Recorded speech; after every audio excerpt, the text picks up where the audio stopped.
Менің каналыма қош келдіңіздер. Бүгін осындай өте дәмді әрі тойымды, жасалуы бар жоғы 5 минутыңызды алатын өте оңай және де барлық ас үй ханшайымдарының үйінен табылатын құрамнан жасалатын ең оңай салат дайындайтын боламыз. Сондықтан да видеоны соңына дейін қараңыздар. Ол үшін бізге керек құрамдар қияр, қызанақ, шұжық, ірімшік, жүгері және де қатырылған нан немесе хрустим және майонез қажет болады.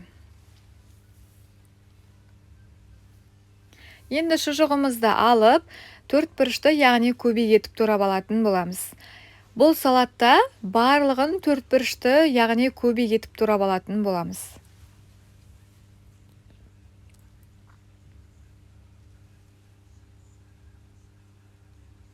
Ірімшікте де осылай төрт бұрышты қылып турап алатын боламыз.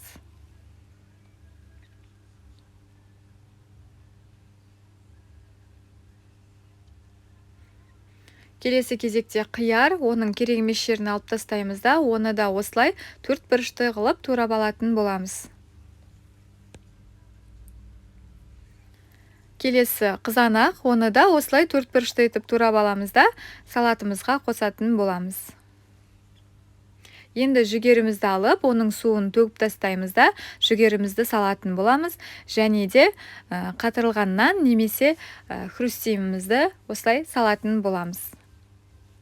Енді оның үстіне майонезімізді құйып, жақсылап араластыратын боламыз.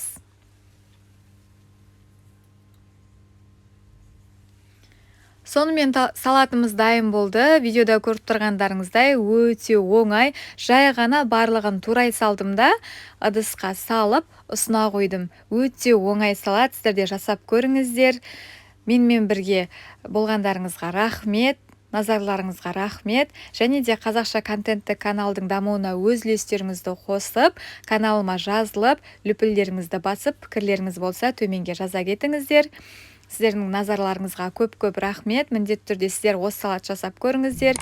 Менімен бірге жасап, үй іштеріңізді қуантыңыздар. Келесі видеода жүздескенше сау болыңыздар.